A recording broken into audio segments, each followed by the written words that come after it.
jadi nuka luar tidina Husain seluruh torikoh jalur mana benak sebandia Qadiriyah wanak sebandia Kholwatiyah Utsmaniyah Ghazaliyah Satoriyah Gozak wabeh ti ditu depan gitu tah Kangjeng Nabi Sayyidina Ali Sayyidina Ali heula kemudian Sayyidina Husain kemudian Zainal Abidin kemudian kaina gitu Ja'far ta eta terus datang ke Kiwari tapi eta dianggap Syiah jadi Syiah eta orang mencarita Syiah eta teh baheula ge ayangan Syiahna lain Syiah nu ihda asyara Syiah anu kuaripan nu salah ge Syiah anu fikihna Ja'fariyah ai Syiah nu baheula mah Syiah golongan Husain eta mah atu Sunni nah Syiah nu kuari anu berpanta menjadi 11 panta ieulah anu henteu diakui ku ahli sunnah wal jamaah ieu keur carita urang wallahu alam ke di akhirat mah nyanggakeun ka Gusti Allah urang mah tetep bae ngahawatirkeun mentak geus nyaho mah kieu paingan guru-guru geus teu kudu nyaba ka Sayyidina Husain cukup di imah bae hadiahna geus teu kudu datang ka Iran ka ditu ka Karbala lantaran ningali makom Sayyidina Ali sakumaha disembah mantap Wahabi di Arab di Saudi Arabia na eta teh ngaharamkeun ziarah gegedena mah eta ka Syiah tah akhirna mah disak kompet daunkeun kabeh geus diharamkeun padahal ai ziarah ala urang manu dititah ku Kangjeng Nabi atuh masalah urang ge bisa ngaharamkeun ziarah model ala Iran haram tambah geus kos kitu mah sujud di lawangna keneh sujud di hareupeun makom cerik di makomna diciuman makomna di ideran makom Sayyidina Husain teh itu keneh Sayyidina Ali di Najab ieu mah keur carita Sayyidina Husain masyaallah akhirna mah kula ge sarombongan dek babacaan nu biasa ge cek kula geus cukup bari nangtung bae lantaran kabeh kos kararitu geus cukup hadiah langsung bari nangtung langsung keluar be lain teu menghargai ke Sayyidina Husain tetapi orang daripada jadi fitnah di ditungke gitulah keayaan makom Sayyidina Husain indahna kabina-bina agungna kabina-bina zahiran wa batinan aju kuari dibangun sedemikian rupa wah bangunan geus hese nyaritakeunana meureun triliunan tama bangunan lantaran ditaretes kemudian handap lagi hese nyaritakeunana beungeus lah iyalah Sayyidina Husain bahkan disebut nage ieu haram ku urang ditu mah geus ibadah haji na Syiah adalah ka makom Sayyidina Husain ibadah haji na kaum Syiah teh kadinya ke kakarak ibadah haji ka makam biasa ngan nyana nganggap eta teh sarua jeung ibadah haji puluhan ribu unggal peting terus-terusan unggal poe unggal peting tamang geus moal sepi-sepi di kuburan Sayyidina Husain mah kuburan anu terus-terusan dikunjungi ribuan manusia tilu hiji kuburan Abu Ali Ridho nomor kedua Abu Ali Ridho teh eta teh adi eta teh kakak Sayyidina Husain ngan beda emak ai Sayyidina Husain teh itu cucu Sayyidina Ali putra Sayyidina Ali teh nikah ka putri Kangjeng Rasul iyalah boga anak Hasan Husain panca Kangjeng Nabi teh awas Ali ulah dikumpulkeun darah kaula Fatimah jeung anu sejen satungtung kula aya keneh ulah dikumpulkeun kula ieu adalah embung neuleuh prihatin jeung sedih anak kaula teu nyandung teh Sayyidina Ali teh begitu Siti Fatimah maot kawin deui ka Sayyidina Ali boga anak lah ngaranna Abul Fadl Abbas kunyahna ki Abul Fadl geus adik kakak Sayyidina Husain jeung Abul Abbas tah eta teh Abul Abbas tah disebut Abul Fadl ieu adalah adikna lantaran Sayyidina Husain mah ti heula kuburanana masyaallah hiji makom Sayyidina Husain puluhan ribu dua Abul Fadl luar biasa Abul Abbas emang tidinya katilu ngan misah kuburanana misah embungnya na dihijikeun nu mantak embung dihijikeun isin waktu perang manehanana gitu haus dahaga. Begitu haus dahaga anu luar biasa nyanalah anu bertindak neangan cai mawat wadah tadi naik kuda begitu datang ke sungai Tigris. Jadi itu orang sungai Tigris kamari ge ningali Tigris teh terus langsung turun saenggeusna turun terus nganyangin encan nginum mawa cai nu mantak teu nginum nyana embung nyana teh seubeuh ti heula lantaran itu ge can nginum. Ahli-ahli Allah mah boga pikiran teh kos karitu lamun aing nginum aing seger batur aing mah keur cacalangapan kajen teuing bareng bae nginum. Coba teh angan di dieu nu boga pikiran kos kitu. Coba hiji bae henteu nya namanya dahaga cai aya nyana nu ngala henteu kieu aing heula memeh batur henteu. Ke bareng nginumna. Diais wadah langsung naik kuda kabeneran aya penjahat di dinya teh musuh. Dihadanglah ku musuh ieu leungeun nu keur nyekelan les ya nu keur nyekelan ditempas cak ku musuh potong leungeunna sakieu dicekel les ku leungeun kenca cai digegel ka dieu geus ieu geus kaketepengan ngabelaan babaturan dulur anu hayang nginum nyanana encan nginum lantaran neuleuh basi keneh bisa langsung ditempas di kirina langsung make suku les make suku ieu dicekelak langsung ieu sungut ieu ngabelaan itu lantaran masih keneh bisa keneh bae dipanah ceger bae tah eta nyana terus kokorandangan cai mah datang ka dulurna nyanana maot. Gitulah memperjuangkan dalam rangka perang si pintekos gitu. Masya Allah karim. Iyalah Abul Fadl mantak di ditu teh cai teh dijadikan lambang. Hiji panah, kedua cai ngolocor. Di hareupeun masjidna ge cai, di tengah-tengah kota ge cai. Cai ge make wadah gitu ngulucur bae. Lantaran tah mun teu nyaho sejarahna dongengna urang bingung datang ka ditu. Ieu cai sing kolocor ronak sunna. Bapak sia dekat itu teh dongeng acan dongeng kos gitu bantak kula dongeng di seperti eta tah geus ngadongengkeun na ieulah lambangna cai nu mantak ku Gusti Allah langsung begitu maot manehanana disadiakeun sorga naon tah lain tinana naonna eta teh embung nginum mantak dina kitab-kitab sufi dipuat embung nginum padahal cai aya sabab naon embung diri sorangan seger ai batur kahaus dahaga kajen teuing batur anu seger diri sorangan maka kajen teuing dahaga ge eta teh sufi kos kitu ari tasawuf kuari mah kajen teuing aing loba berkat batur maka kajen kalaparan ge tasawuf nu kuari teh kos karena itu bloonnya saya tah aduh Gusti atuh asa jasa urang nyaritakeun tasawuf isin jasa isin eueuh jang sorangan jang batur kabeh. Nah Sayyidina Husain langsung ceker ku Ki Basar potong huluna ditendang-tendang pakai bola awakna dicacag hatena diremes-remes Sayyidina Husain teh digegel sakumaha ngegelna hindun ka hate kitu Sayyidina Hamzah majikan Abu Jahal teh geus karengseun jasa ka Sayyidina Hamzah lantaran terbunuh Abu Jahal sebagai suamina di Badar di Uhud dihantam Sayyidina Hamzah ceger cacag 70 cacagan ceger-ceger korek ku si hindun teh eta dadana berewek cokot hatena gegel dirames-rames ku gereget-geregetna ka Sayyidina Hamzah cak Kangjeng Nabi zahirna seperti kitu Hamzahna teu pernah nyahueun sebab memeh maot ruhna geus aya di sorga kula geus neuleuh Hamzah keur uncang-uncang di surga. Iba cerita zahirnya seperti ada Sayyidina Husain incu daripada Kangjeng Nabi diperlakukan seperti Sayyidina Hamzah. Nah iyalah wah acak-acakan awak nama inting-intingan tinggal huluna dipajang-pajang tas ditendang-tendang. Gitulah memperjuangkan agama. Urang geus datang ka mana memperjuangkan agama.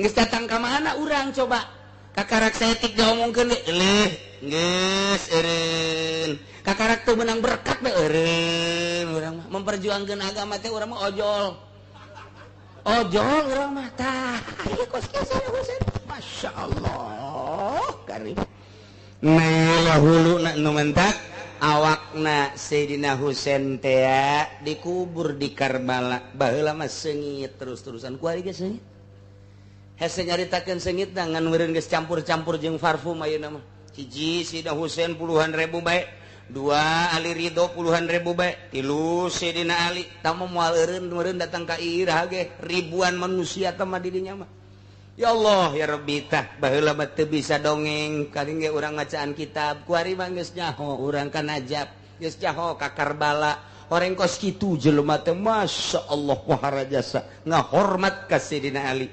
ngahormat ka Ali Ridho ngahormat kitu ka Sayyidina Ali ka Sayyidina Husain geus pohara jasa disebut lagi haram Sayyidina Ali disebut Masjidna Haram Sayyidina Husain disebutna haram Ali Ridho disebutna haram Ali Ridho geus sarua mempertahankeun ahli sunnah wal jamaah mempertahankeun sunni terbunuhnya di zaman Raja Harun Ar-Rasyid datang ka di penjaranya nama di jerotane ila Ali Ridho mantak makom nama Masya Allah ribuan puluhan ribu pengunjung unggal poe nah iya kecerita sirahna geus disepakan-sepakan nah wa qala gairuhu cak salian khalifah nyaritakeun ngurus mamawakan mawa sirah Sayyidina Husain Bashar bin Malik nu ngabunuhna Ki Bashar bin Malik dibabawa kunyana asuplah nyana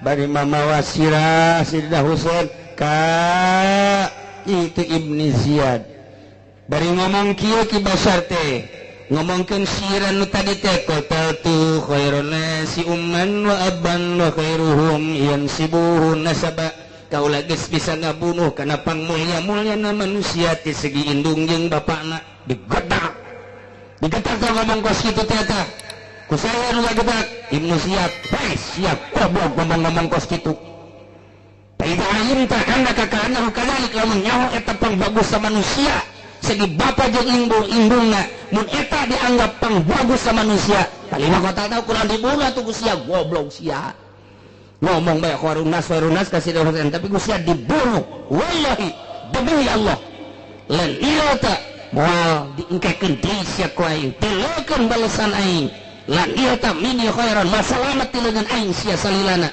wala alhiqannaka disusul sia ku aing dibunuh sia ku aing langsung didatangan langsung penggal leherna jenger bae balasan Sayyidina Husain sia ku aing sia terbunuh sarua bae deui eta main bunuh-bunuhan perang teh kos kitu eta ya Allah urang mah memperebutkeun limbah perang teh sogot ieu sogot itu tah kos kitulah jadi sirahna ngagelenceng dua wari mah sirah Sayyidina Husain ngagelenceng sirah Ki Bashar nu ngabunuh ngagelenceng deui rasakeun sia cek badul ulama sanyana Yazid bin Muawiyah anu ngabunuh ka Sayyidina Husain nu ngabunuh Sayyidina Husain teh Ki Bashar nu ngabunuh teh lain Ibnu Ziyad cek sebagian ulama langsung nu gabungna Yazid bin Muawiyah pan ieu teh perang antara kitu Sina Ali jeung Yazid jadi urang teh aya perang Jamal Siti Aisyah toba perang jeung Sayyidina Ali ijtihad aya deui perang Siffin mah ieu Karbala Sayyidina Muawiyah jeung Sayyidina Ali gitulah terus berkelanjutan Yazid teh putra daripada Muawiyah sedengkeun Muawiyah teh sahabat Kangjeng Nabi nu mantap teu pernah dicaritakeun ku ulama motif perang ieu mah ieu lamun lain urang keur ngaji kieu mah ieu keur kabeneran carang nu ngadongengkeun nu mantap carang kunaon emang hese didongengkeun teu bararisa ieu keur carita nu nyaho ge dilarang guru kula di Garut ngalarang almarhum abah di dieu ulah terlalu didongengkeun lamun lain keur diaji carang pan di mana kiai nu ngadongengkeun keur mah teu bisa deui meureun carang ulah emang aya amanat beneran ulah sebab naon kadenge ku kafir berarti sahabat jeung sahabat perang minantu jeung indung perang teu nyaho motif dapat padahal motifna ijtihad pan. Nah ieu ge Sayyidina Muawiyah pan sahabat luar biasa perang Kanjeng Sayyidina Ali. Berlanjut Yazid putra daripada Muawiyah, berlanjut jeung Sayyidina Husain putra daripada Sayyidina Ali. Nah nu mantak lamun urang lain keur ngaji mah kieu ye moal dibahas ku kula ge. Ieu mah ala kadar bae geus lah, ieu mah rahasia bae nya engke bejakeun deui ka ditu atuh. Ke rangkumanana ku urang insyaallah dicaritakeun. Dirangkum ke mulai kumakan ieu mah hadis dapat tali jeung hadis ieu caritakeun patali jeung hadis ieu jadi pisah-pisah dongeng teh. Nah gitulah jadi Yazid bin Muawiyah lah anu ngabunuh ka pembunuh Sayyidina Husain, anu ngabunuh Sayyidina Husain Bashar bin Malik dibunuh deui ku Yazid. Jelema geus luhur pangkatna bisa morosot ku gara-gara mio, gara-gara apansa, gangguan-gangguan hirup loba disebut awaiq.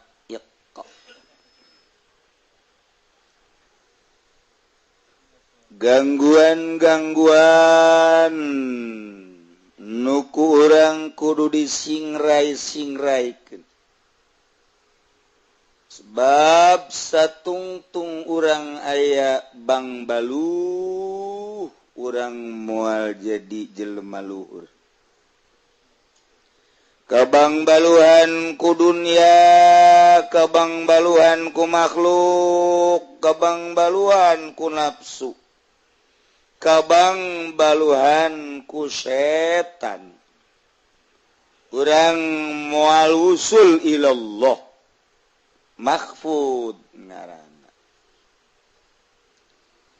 Kudu diusahakeun ku urang mimiti micenan watek-watek nu aya di awak urang. Babari urang ngomong nama ngaji teh ai ngaji nama cak Imam Ghazali babari jasa praktekna hese. Urang ulah-ulah ngalengitkeun watak-watak anu aya di awak urang keseluruhan hiji baheula. Mata teh resepeun berwatak neuleuh nu geulis.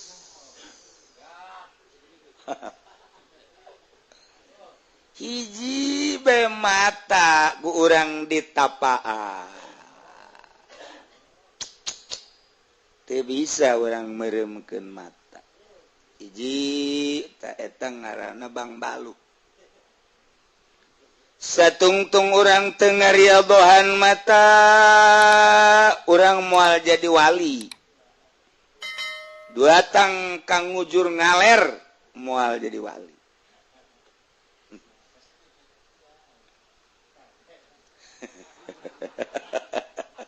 Capek. Berangkat gencan geus capek. Abo ieu mah mun berangkat paeh ieu mah.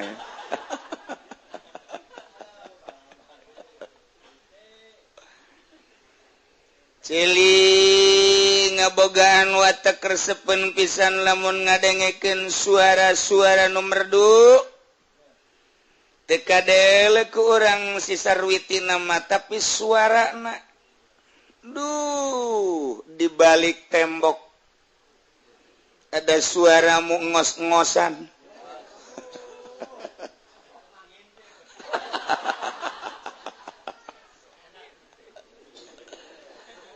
Tah eta ngadengekeun suara aya lazat sesuai jeung watak. Diriadohan ku urang denge urang wajin teuing urang elmuna hebat sakikituna bae insyaallah ya Allah kitu kene irung kitu kene sungut kitu kene leungeun berwatek leungeun tersepen jasa mun nyekel nu empuk-empuk.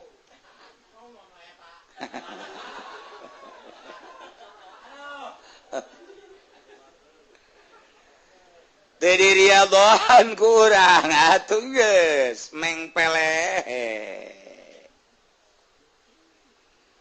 Jadi eta horenganan naon ngaranna babandul mata, babandul cili, babandul irung, babandul sungut, babandul leungeun, beteung dubur kubul etalah anu ngahalangan usul ilallah sehingga urang teu bisa hiber ka Allah.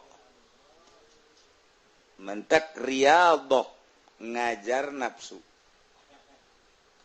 Mujahadah merangan nafsu. Masya Allah, Masya Allah. Carana supaya orang keluar tina belenggu eta maka orang kudu loba tafakkur jeung muraqabah. Jelema lamun dibelenggu di penjara mah bisa ceriknya na. Naon bae dikorbankeun ku nyana. Komo jelema ternama aya tanah-tanah dijual jangan leungitkeun belanggu dirina anu keur di penjara. Kendaraan-kendaraan dijual jangan leungitkeun beban belenggu nu aya di penjara. Segala rupa diusahakeun sugak sogok kiri kanan terus nu pentingnya na merdeka tina belenggu penjara. Diusahakeun ku saha bae oge tapi ternyata belenggu hate anu bakal mawana langsa di akhirat teu pernah kunyana diusahakeun. Teu pernah kunaon. Ieu kebeloonan urang. Beloon eta. Aya hiji waliullah di penjara. Datang ka di penjara, di jero nyana dikerumuni ku ahli-ahli penjara. Datang menyapa, "Mama, kok bisa asup ke penjara? Mama maling." Wis henteu, Mama. Mungkin Mama boga kalakuan anu teu endah meureun sampai datang ke penjara. Henteu, Mama. Kayak bisa ka dieu zolimna penguasa. Mama mah dakwah teu senengeun penguasa di dakwahan. Asa kasinggungnya na maka Mama dijeburkeun ke jero penjara. Kumaha tuh yang geus kieu Mama teu kumaha aja Mama masanajan di jero penjara merdeka. Merdeka di mana horeng? Cak nu sejen urang ka dieu hese ka dieu hese. Ih. Ai aslina merdeka mah teh hirup di luar penjara jeung di jero akur pangeranna Allah keneh. Ketika orang di luar penjara jama mama itu haram ieu haram. Itu embung ieu embung. Atuh di jero penjara ge naon bedana aja itu embung ieu embung. Teu beda di jero penjara jeung di luar penjara. Mentek Kangjeng Nabi Yusuf mah hayang di penjara bae. Nya nama nikmatin di jero penjara Kangjeng Nabi Yusuf mah. Sebab naon? Leuwih nikmat ibadah ka Gusti Allah di jero penjara eueuh nu ngaganggu batan di luar. Ih, wali mah pandanganna kos kitu. Pohara jasa. Nu mentak eta wali dikiriman ku guruna sajadah. Cak guruna lamun maneh hayang kaluar ti penjara, yeuh kuncina dibere sajadah. Dihamparkeun ku nyana di jero penjara. Cak anu sekelilingna maknya sajadah bisa mukakeun kunci. Ih, kunci penjara mah besi lain sajadah. Cak wali teh hebatan keneh sajadah batan kunci gerage. lamun maneh yang kala luar kula rek ibadah ka Gusti Allah aju maneh kala luar ku kula dipangmukakeun bener mama itu tenang wae sih bontot bae bisa salam ka laut atuh komo ieu sajadah komo kumisa bibrozak si jampang mah teu eleh punyana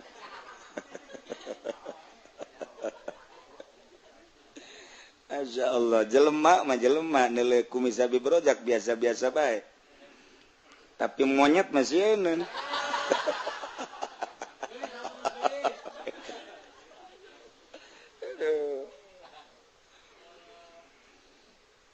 Nyana ngamparkeun sajadah di jero penjara. Cak mama kula dek ibadah ka Gusti Allah. Langit eueuh mesen bisa dijieun ku Allah. Bumi eueuh mesen karep Allah bisa dijieun ku Allah. Eusina eueuh mesen karep Allah bisa dijieun ku Allah. Nu ngahirupkeun Allah, nu ngamaotkeun Allah. Anu nyugihkeun Allah, anu nyangsarakeun Allah, nu nyehatkeun Allah, nu ngagringkeun Allah. Hakikatna nu ngasupkeun ka penjara lain penguasa Allah. Ketika Allah dikeluarkan gampang. Mama ulah sok loba omong lah, sakjana coba buka. Ayo. Salat, sholli, Allahu akbar.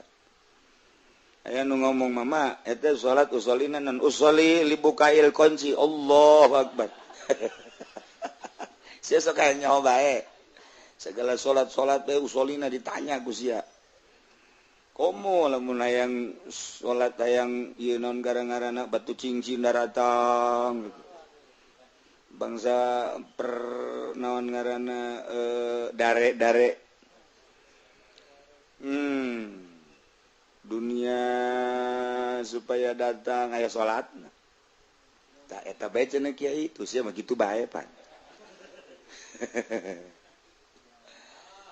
Salat Allahu Akbar beres salat maca nyana wiridan ya ayu ya qayyum ya badi'as samawati wal ardi ya dzal jalali wal ikram mal diteruskeun ku aing babacana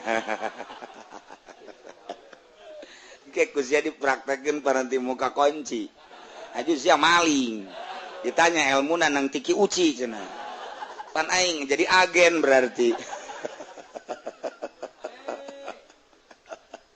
wah, teman kitu-kitu bawa rahasia tuh. Wah, saya hayu aku yang nama kajian teman. Beres salat doa langsung tadi bener baik. Tengah puting kira-kira jam hiji jana salatna eta pintu penjara kala luar. Pret. Digerokeun ku nyana. Keluar, ayo gerak. Mesti keluar, lupat. Ai mama moal. Kan mama ai mama. Maksudnya mama moal kalau moal mukakeun lawang doang jang maneh. Ci. Endeu ke mama nu keluar, jangan nu mukakeun age mama. Henteu, maneh bae. Mama mah ngan sakadar jang batur doang. Mama mah geus teu kudu, mama mah geus. Bener mama, bener tuh sasalaman. Entah kudu sasalaman deui geus ulah. Kabura penjaga sih ya ke. Kalau luar kabeh plok beres ngunci deui plok orang di dulu ku penjaga isuk-isuk dek dirangsum eueuh ieu kamarana kosong tinggal aya mama bae keur salat duha Allahu akbar teu bisa ditanya terus duha maca Quran terus baca Quran zikir ke salat zuhur Allahu akbar tas zohor langsung maca Quran deui zikir deui Allahu akbar. Cak penjaga aing irhananya nanya ya. Bisa aja jana. Akhirnya minta nyana ngadeukeutan mak. Punten kula ieu minta kesempatan dek ngobrol wae ka dieu ya naon. Ieu mendek nanya bae nu aya di dieu sababaraha kamar kosong ieu kamarana balik cek kana jujur jujur Ayeta bisa barhalikpan kami narangtung diharep kok bisa teka deleku kami mukaken lawang nasaha Allahnya kami nyaho kami Pangeran teh Allah Yunus bisa mukaken ki sabab nasa sajadah Mama ulah sok pabelit ngomong saya doa minta kagus ya Allah Mama nu Allah lawang nu Allah dikunci nage kunci Allah jelemah hayang kala luar geus sababaraha tahun mohon ka mama aju mama ngadoa kala luar pan ku kami teu kadeuleu atuh eta mah pan lain mata ceknya mata mah di dieu ieu mah lain mata ieu mah mata lalagaan ieu mah aslina mata mah di dieu ceknya di kolbu geus ieu mah sanajan beuntak bisa teu neuleu sebab ieu mah lalagaan mata ieu mah rohna eueuh teu bisa neuleu nu ieu mah tanu mantak aslina mata mah nu ieu bu eta penjaga kabeh dulur kadari urang ngaji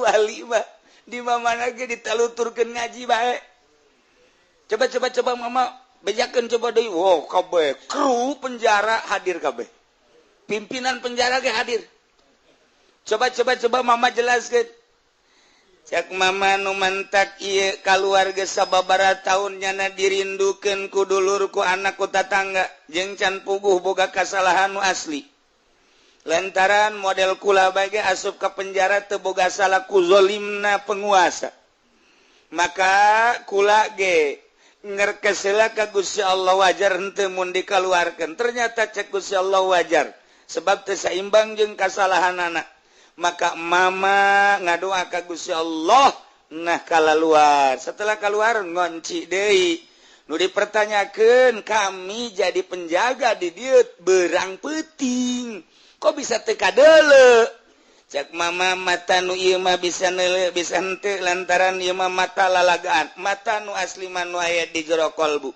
di mana mata di jero kolbu muka maka boro-boro nu aya dihareupeun tuh Mekah Baitullah kadeuleu tuh Madinah Kangjeng Nabi katingali berbagai-bagai wali-wali Allah makomna kadeuleu bahkan lain nu aya di dunia bae di alam akhirat alam barzah bisa kadeuleu alam akhirat jembatan Siratal Mustaqim kadeuleu maka ku kadeuleu nak mata hate bisa neuleu ieu jelema-jelema nu zalim jelema anu kru-kru penjara singgala luncat magudubrak ka neraka kadeuleu ku mama kami ieu ka neraka kabehan kabeh kaget mama ulah sok macem-macem mama mah teu macem-macem kos potot gambar sama macem bae cek mama eta kos kitu kadeuleu ku mama zalim nah pertanyaan kahiji geus terjawab ternyata mata ieu mah lalagaan mata asli mata kolbu ketika mata kolbu geus muka ujianana moal daek cicing di dieu jadi penjaga moal daek jadi jelema anu teu nurut ka Allah jelema nu teu nurut ka Allah nu zalim eta mata hatena anu henteu muka pertanyaan kadua naon sababna mama ai batur dikaluar-luarkeun ai mama henteu pertanyaan kadua coba kunaon batur mah penjara teh belenggu asa terbelenggu nyana di jero penjara lantaran nyana mangan sakadar mikiran teh dahar nginum deuleu ieu denge ieu irung ieu dan lain sebagainya geus atuh nyana mah di penjara teh kesulitan ai mama mah tepati di urusan mata ieu celi ieu irung ieu dan lain sebagainya mama mah ngurusan teh kolbu ai kolbu jelemana di jero penjara bisa ka sorga bisa ka mamana jelemana di penjara bisa keluar mata kolbu maka mana-mana jelemana di kamar jelemana di masjid jelemana di penjara kitu-kitu kene sebab naon nyantelna jeung Allah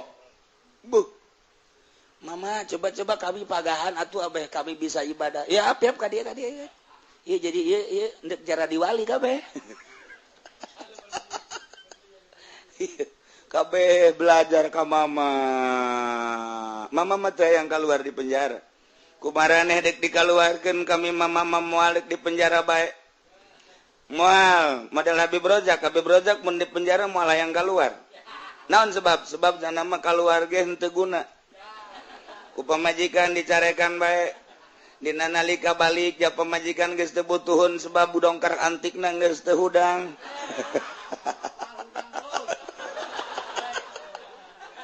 geus cak abi berojak aing dek naon di luar geus cak nya mending di jero lah disumbang cak nya dahar tinggal dahar nginum tinggal nginum aya teh jelema nu di penjara model kos itu eta buktina si eta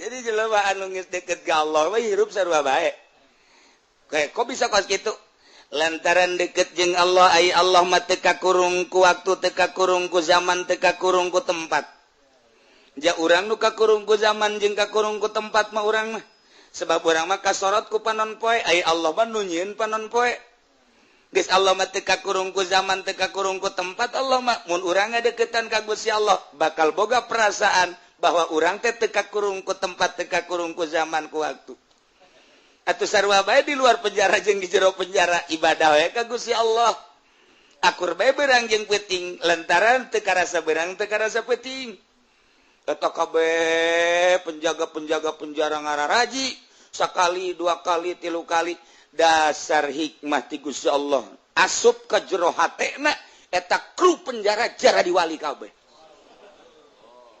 akhirna cak nyana urang baralik bae yuk baralik penjara kosong raja bingung raja wah iya kamarana balik cak nyana ya ku aing ditingkatkeun deui gaji embung aing mah hayang gaji ti Allah bae pan ieu sia jadi kararieu ieu tah gara-gara mama ngadidik kami kadiri ieu jadi senyana geus dibuka-bukakeun kita penjara mama mah di jero penjara bae batur geus baralik kabeh penjara yeuh kosong penjara geus karosong si buka-bukakeun nyana kabeh pagawena tinggal raja bae ieu saanu ngurusan atuh mama ieu mah geus anu ngurusan ku mama kajeun mama mendeg jeung Allah bae cak mama teh cak maraja teh ai geus atuh ai mung keluar mah mama bae nu kula bae nu mawakeun sangu segala cai tungtung nama raja isuk-isuk mang mawakeun sangu sore mah mawakeun sangu segala geus saminggu cak mama sial aing capek aing raja tah lain sieun si raja bingung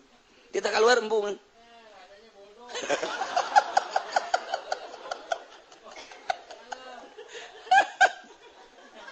aduh itu raja geus eta naon ngaranna ngarayu supaya mama keluar henteu embung cek nyana geus ngeunangeun jasa di dieu cenah di penjara ayeuna mama ge nanya eta raja ku mama bisa jadi betah di dieu betah sebab hirup jeung Allah di luar jeung Allah di jero jeung Allah teu karasa beurang teu karasa peuting mama mah dahar sakieu teu dahar sakieu geus nikmat jasa cek tuan raja coba konsepna naon sih mama piwalian dia ya asana negara ditinggalkan ya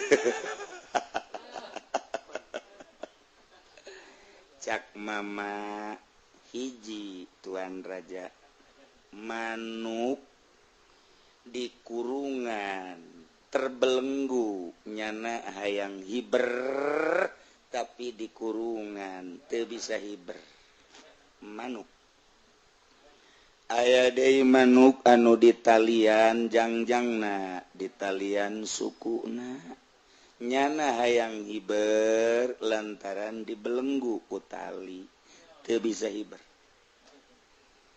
sedengkeun manuk mah biasana hiber ngapak hirup di mana-mana ka mana-mana kumaha nyana bae merdeka hirup tapi ulah haju Indonesia Raya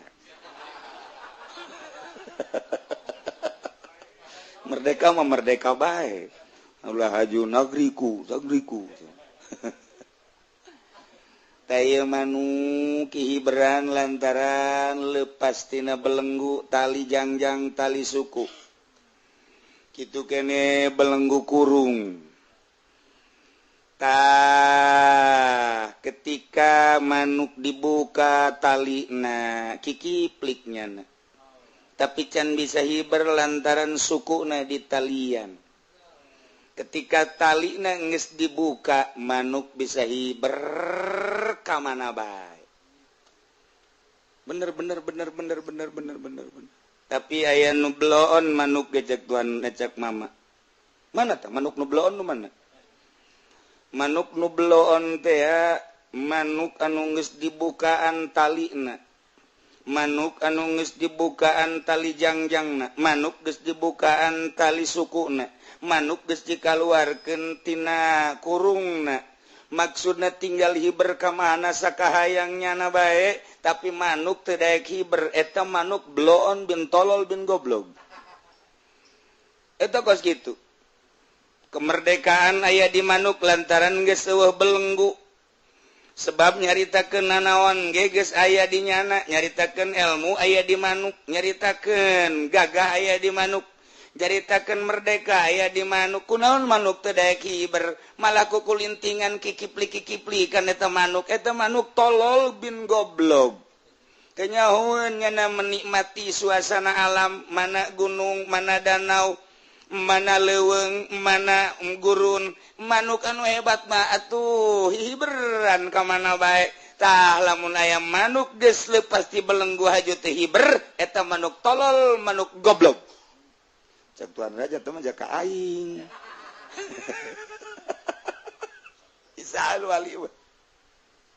bisaan wali aduh tuan raja ngomong ke mama eta maksudna manuk ka abdi manuk ieu mah sok aju kasinggung kitu jasan teh mah ka abdi manuk ieu mah manuk tolol oh asa dedeg bae kana hate teh mah jaka kula manuk asana asal ditolol-tolol bae ka hate kula manuk ieu mah manuk goblok cak tuan raja aing bisi beuki goblok bae cak nya ya aing nu sabenerna mah hirup anu kudu hihiberan macak tuan raja kunaon atuh aing teh mani koster belenggu aing kudu mah jasa segala rupa teh aya di aing ilmu aya di aing gagah aya di aing wawasan aya di aing segala aya di aing kunaon atuh aing teu bisa hiber ieu mah percis kos manuk goblok atuh aing mah meureunana eta si mama meureun ngagoblok-goblok ge ka aing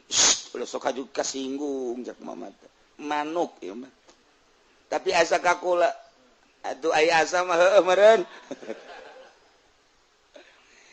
tah eta teh ditaliti ku tuan raja beuh horenganan paingan pagawe penjara kalaluar horengnya nama hihiberan engke meureunana aing di akhirat ca tuang raja teh ai pagawe-pagawe penjara aing mah di akhirat ka sorga aing mah terbelenggu rugi amat maka kuari mah ieu kerajaan deuk dibikeun ka mama wah ieu jadi tibalik ieu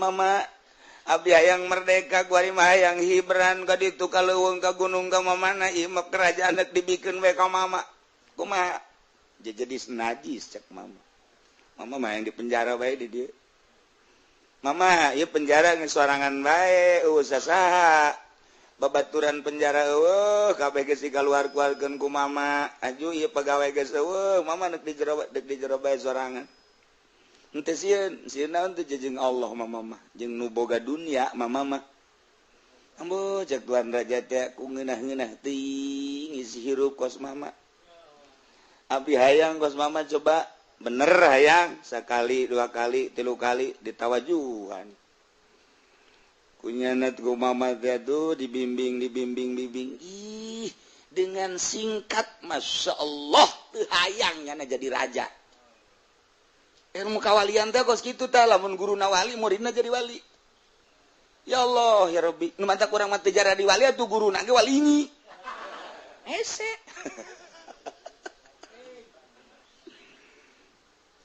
ternyata horenganan ieu manuk urang teh disapertikeun kana manuk teh lamun di talian jangjangna di talian sukuna aju komo nu diasupkeun ka kurung teu bisa hiber ka mamana teu merdeka ketika manuk dilepaskeun tina belenggu dilepaskeun belenggu jangjang belenggu suku aju dikaluarkeun tina kurungna tinggal hihiberan ka mana eta kayang manuk akur ngeunaheun nyana acenah teu ka pegunungan apa ka sawahan ka huma acenah teu ka danau ada ka lembah teu ka mana bae pek merdeka ngaranna hirup kumaha nyana bae nu pang tolol-tololna mah di belenggu henteu di kurungan henteu tapi teu daek hiber ieu nu bloon urang kuari mah hirup teh pamajikan teu boga pusahan teu boga nanaon teu boga urang teu terbelenggu ku nanaon hirup teh sorangan bae kuari mah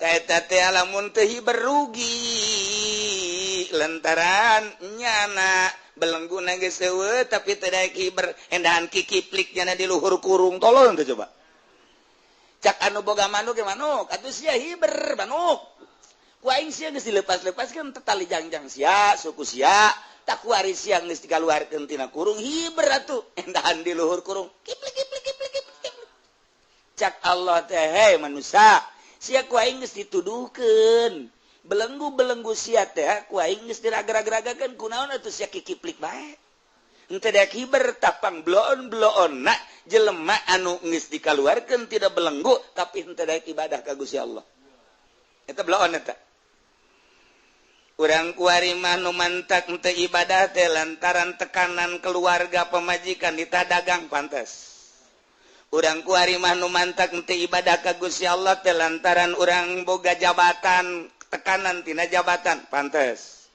urang kuari mah nu mantak teu ibadah ka Gusti Allah dengan mantep lantaran urang apatula patili di organisasi pantes artina pantes teh emang nya mah teu hiber ya bisa di talian eta mah parantes artina pantes teu bisa hiber ge teu ibadah ge parantes geus di akhirat ka neraka ge pantes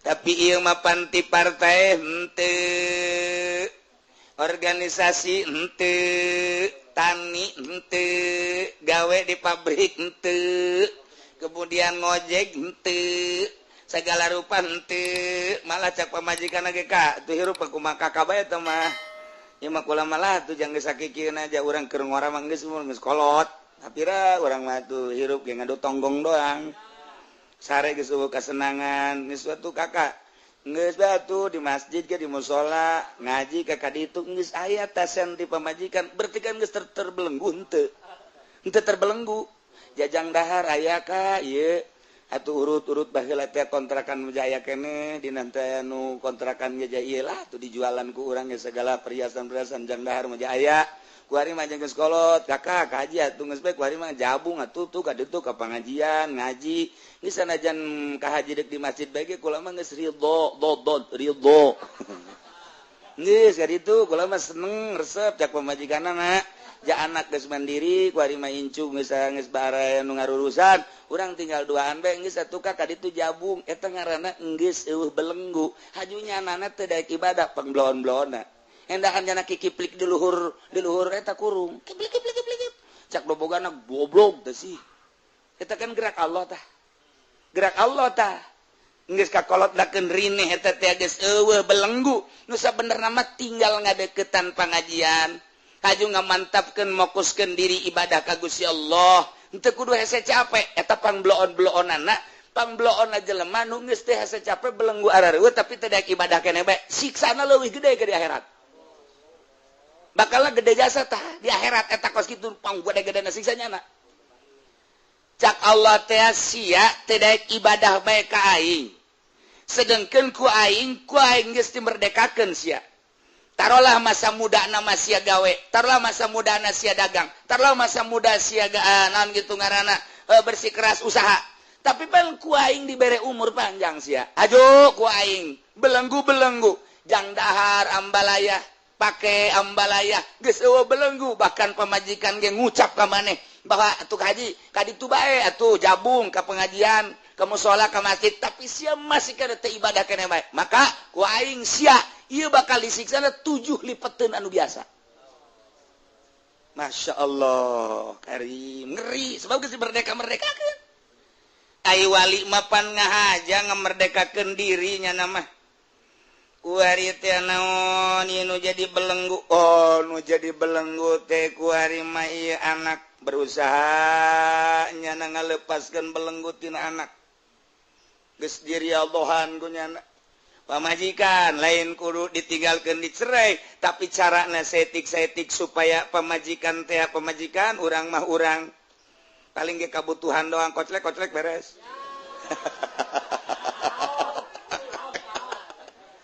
Aduh orang kayak butuhnya lagi seru.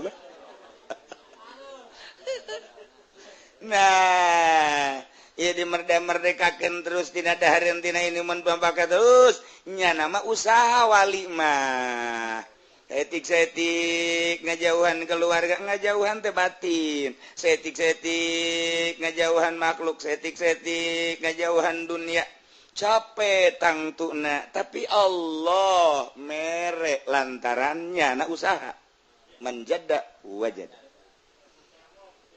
di usahanya na ngajauhan dunia dibere ku Gusti Allah tersep kana dunia bari dunia na dimomoy ku Allah datang bae terus tidak usaha ngajauhan makhluk dibere ku Allah kanikmatan ngajauhan makhluk kemudian bari makhluk datang bae kitu kene nafsu jeung setan capek pasti kajen ku kumaha ge nu mantak per detik per menit nya nama terus bae ka Allah terus dikelilingi kunukunyana dipakai ka embung lantaran kuat ai ku Allah diberi kuat mah kuat bae muncullah jadi waliun min auliyaillah moal pati-pati diangkat jadi wali lamun nyana teu merdeka nu mentak contoh manuk deres manuk anu di talian mah teu hiberge deres manuk nu di talian sukuna teu hiberge deres manuk anu teu bisa hiber lantaran di kurungan ieu mah manuk geus kaluar ti kurung belengguna geus dilepaskeun masih teu daek hiber kana bae ieu lah jelema nu pangbloon-bloon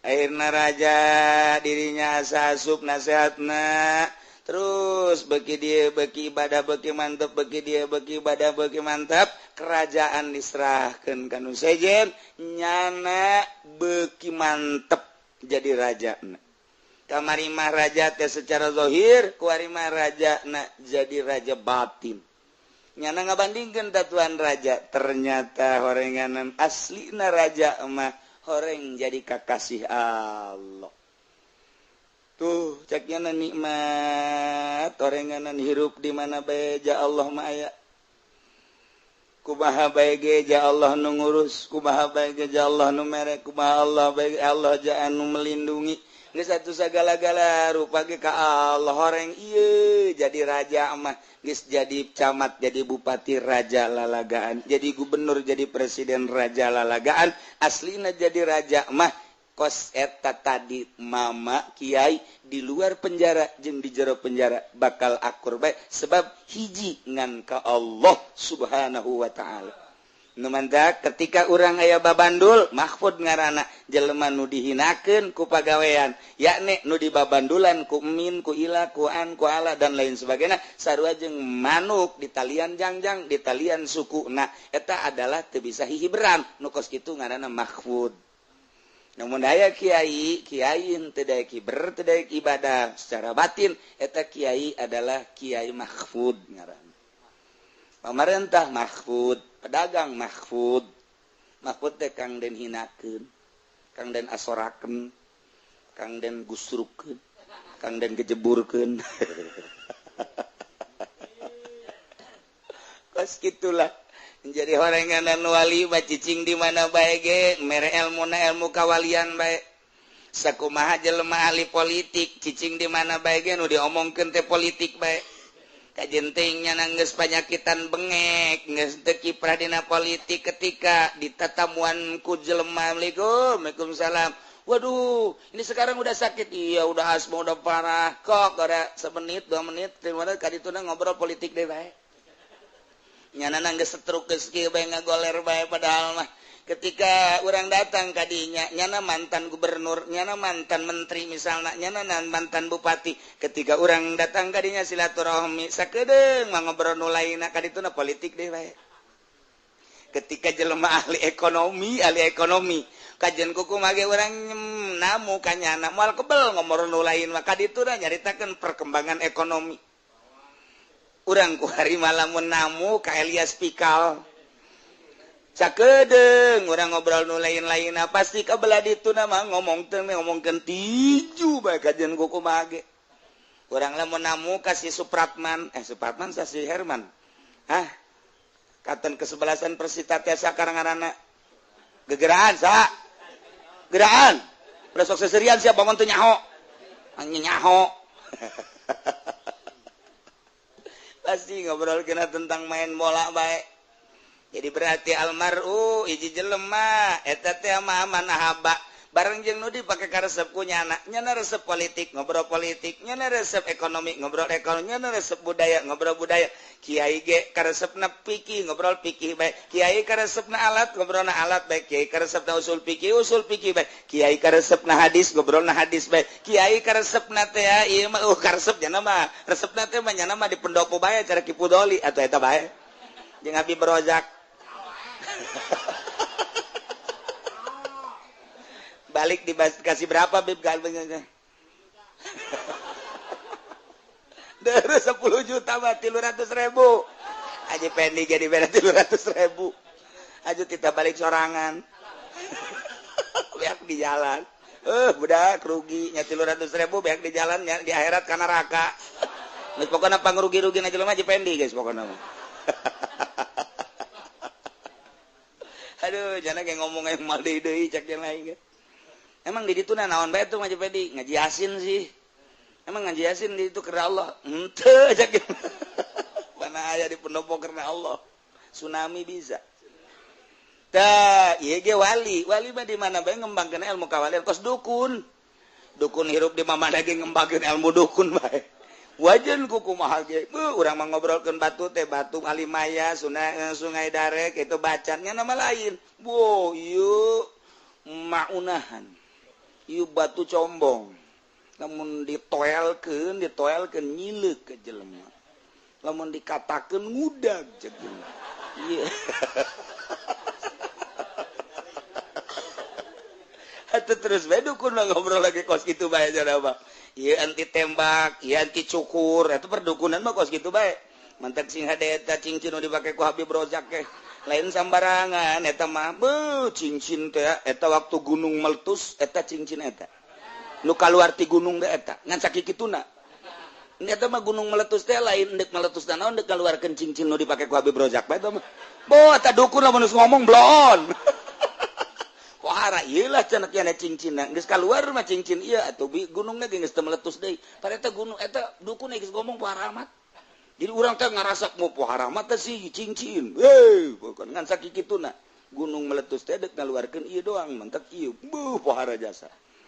Baheula malamun lampu Aladin digosok-gosok keluar jin. Ieu ge sarua. Naon bedana jeung Aladin? Eta tah cincin Habib Rozak mun digosok-gosok, masyaallah kalaluar. Kaluar naon kiai? Kalaluar di dieu sing gerendul. Sasanggaleun. Tah eta dukun terus emang kos kitu jelema mah naon anu dikaresepkeun ku nyana di hate eta wali cicing di mana bae mere ilmu kawalian nu mantap urang mun kadatangan Kangjeng Nabi Qadir moal kebal jadi wali urang moal kebal urang kadatangan misalnya sesari pidatullah atuh moal kebal jadi wali moal kebal jadi wali kadatangan ku wali teh jadi wali sebab lawan mere ilmuna nu aya di hate nyana tok urang mantak sok berage urang kercicing di imah datang ke urang teh kitu kiai udang-udang udah hebat pokoknya ngan Golkar mal kebal sarua urang yang gusruk bae sarua si gade tah tamu teh kos karari itu teh tamu teh datang ke urang teh kumaha datangna nyana mantak datang gitu Kangjeng Nabi Qadir atuh geus lah moal kebal memenitan jadi wali kuneuleuh doang kuneuleuh kajana ngecap saucap bakal jadi wali spontan eta mah sebab jaran nu dibawana ilmu kawalian ya Allah ya Rabbi urang kadatangan sakedeung maku DPR aju bae guriwol basa salaman sabarut kana ku dari ta sabar aya jipen mah aya dina dirugi bae ngana mah datang gubernur bareng ditanya mere sabarang maji boro-boro mere ngana henteu tungtung nama hate dangkal dibere henteu eta urang kadatangan ku DPR sekali dua kali ngobrol 3 kali teuas ge hate teuas lain lalagaan teuas kurang-kurang nama kula ge garasa asal tas ngobrol bae jeung DPR teuas hate sebab mawana kadinya bae ieu pangajian hendak dimangpaatkeun ku DPR sabaraha kali ngan kula na galak engkajeun aing mah di benduan ge kunyana tok dek dikondisikeun bagaimana cenah kiai anu tidak bagaimana kiai cenah anu tidak Urang geus sababar kali DPR ngajakan ka aing. Tah aing mah kajian kumaha ge. Moal. Duk disumbang anu-anu masyarakat duk dibere anu-anu sabaraha cenah kieu nu ngajian. Tah hayang aing mah. Geus siana ge teu kudu ngaji geus pokona mah ka ditu babur. Entak bendueun ka kula kajeun aing mah dibendueun ku nyana saulah ku Allah wae aing mah. Geus ajunna ngomong beuh ki uci mah cenah ekstrim nya. Sabodoh ke di akhirat deuleu ku aing sia ngomongkeun aing awas ya. Ya, emang naon gitu. Ditimpa ku bontot sia ku aing.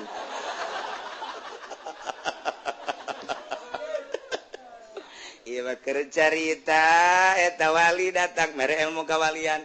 Nu mentek atur salamna ge urang lamun diatur salaman Kiai cenah aya nu atur salam di Jawa Timur Kiai anu bunga kate.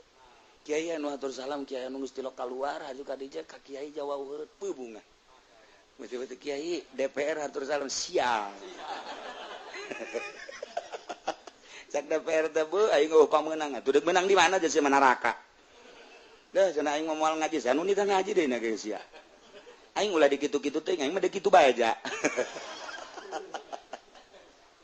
Atun teh jajan lagi manusia yang salamet. Aing mah keur ngomong bae lantaran eueuh jalan jang ka sorga jadi DPR di Indonesia mah. Sebab naon atuh aing nyaho aja pengkondisian di jerona kajenteng make kopiah make sagala ge jadi jerona mah korupsi. Tetep ceuli datang teu korupsi bae ge. Emang kumaha kitu di jerona maling. Maling mun kukula dicaritakeun cara maling nanyana atuh nyaho jasa aja. Nyaho jasa. Jadi pemerintah emang teu maraling atuh maling. Emang kiai nyaho jasa. Nyaho jasa ieu mah lamun dibejakeun lillahi taala nyaho jasa tentang struktur negara nyaho jasa. Komo di kabupaten mah di urang ieu teh APBD-na teh Tangerang teh 5,7 T. 5,7 T Tangerang ieu. Emang teh aing nyaho aja teh bakos kitu mah. Aju dikamanakeun ka mana subna atuh nyaho. Nu kudu yang anu sakayu kan yang anu sakieu. Ieu cicing di imah teh lain cacing-cicingna. Deh. Nyaho aing anu mantak ieu pembangunan teh aing mantak wani ge. Ieu dangkal. Lamun nyana manggil aing nyaho. Sia mah lantaran teh nyaho lah ngomong gitu. Ulah lamun sia ayo pemerintah urang giliran mah dipanggil. Coba terangkeun moal bisa sia. Aing mah bisa ge. Tuh aing teh tuh. Aju takabur betung-tung nama. Ngan nyaho lah nyana ngobrol misalna aju pa bener-bener nyahoan kula bahwa nyana maling ye mentak wajar ngomong sautak saeutik mah sebab nyaho itu cenah kieu menang nanti mana isu teh mau urang nyaho teh kos kitu rahasia perusahaan kok kiai ngomong kos kitu bongan aing teh dibere pan ku nyana. Iya bakar cerita ilmu kawalian suka nu mere nyaho kos kitu mana iya mahfud bil harfi bahwa mayufatu bim lepaskan belenggu urang deuk ka Allah komo urang geus kolot mah geus wajar lepaskeun keur ngorang geus urang ditafak non karena di istighfaran istighfaru kayataju ila istighfar cek situ rubaiah istighfar siapa butuh kana di istighfaran sebab naon istighfar urang malalagaan pan nah nu mantak urang kuari ngaistighfaran nu baheula geus aing baheula mah sabenerna mah hayang dunia hayang campur jeung makhluk rugi sabaraha umur dipake rurugian geus kajian Gusti Ampura mulai ti kuari lepaskeun belenggu urang jeung dunia lepaskeun jeung makhluk lepaskeun geura belajar lalaunan setik jak kuncina mah eta kajian ku kumaha ge naon gitu ngaranna bantulah ku zikir ku urang ka Gusti Allah. Sedangkeun dina ilmu kawalian zikir teh kapan tahap-tahap mimiti zikir lisan jang urang la ilaha illallah naik zikir tarekat Allah naik engke zikirna kalubhu Allah naik engke ka dituju ka sir eta teh bakalna hu eta teh teu bisa dipindahkeun teu bisa pindah sorangan kayak kadeuleu perkembanganna jelema lamun geus zikirna la ilaha illallah na jadi bakal kos kitu tingkahna ditaekeun ke lamun geus jadi bakal kos kitu ge mun jadi bakal kos satungtung can kadeuler lamun kitu kos kitu atuh moal cara tangkal kayu be lamun ka eta tetangkal be lamun ku urang kakarak dipelak engke ke sirungan berarti kan nyaho jadi ta urang sirung gede berarti perkembangan kehandapna karena kanyahoan berarti kan guru-guru ditingkatkan kurang nah itu sarua datang ke kembangan ke lain deui datang ke buahan ke lain deui kitulah dina zikir nu mantak lain bantrak-bantrakeun cara napasna cara pereumna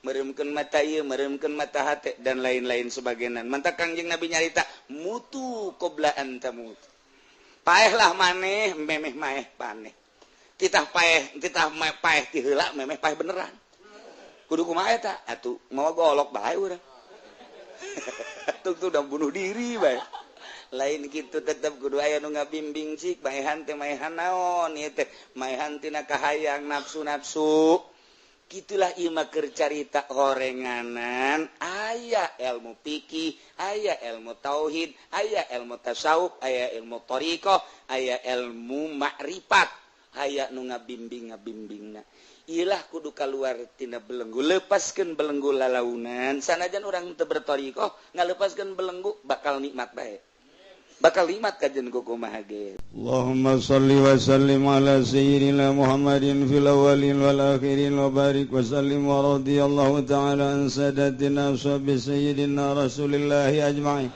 Alhamdulillahi rabbil alamin hamdan yuwafi ni'amahu wa yukafi mazidah ya rabbana lakal hamdu kama yanbaghi li jalali wajhikal karim wa 'azimi sultanik Allahumma shalli salatan tunajjina biha min jami'il ahwali wal afat wa taqdi lana biha jami'al hajat wa tutahhiruna biha min jami'is sayyiat tarfa'una biha 'indaka 'ala darajat wa tuballighuna biha aqsal ghayat min jami'il khairati fil hayati wa ba'dal mamat Allahumma ij'al wa awsil wa balligh thawaba ma qara'nahu minal Qur'anil 'azim wa ma dzakarnahu wa ma sabahnahu wa ma shallaina 'ala sayyidina Muhammadin sallallahu alaihi wasallam ila arwahi jami' ahlil kubur minal muslimin wal muslimat wal mu'minin wal mu'minat khususan ila arwahi jami' masyayikhina wa ila arwahi abaina wa ummahatina jaddina wa jaddatina khususan ila ruhi abi wa ila ruhi ummi Allahumma ighfir lahum warhamhum wa'afihim wa'fu anhum Allahumma ij'al quburahum rawdatan min riyadil jinan wa la taj'al quburahum mufratan min hufarin niran Allahumma ij'al ni'matana da'imah wa daulatana qa'imah wa auladana wa talamidana ulama wa la tusallit alaina zalima wa la tusallit alaina man la yakhafuka wa la yarhamuna Allahumma sallimna wa sallim dinana wa la tasabaqtana zi imanana warzuqna ya Allah khairai dunya wal akhirah Allahumma inna maghfirataka arja min amalina wa inna rahmataka awsa'u min dhunubina Allahumma illam nakun ahlan an tablugha rahmataka rahmatuka ahlun an tablughana ya na wasi'at kulla shay'in arhamar rahimin taqabbal minna innaka antas sami'ul alim wa tub alaina innaka antat tawwabur rahim salli wa sallim ala jami'il anbiya'i wal mursalin alhamdulillah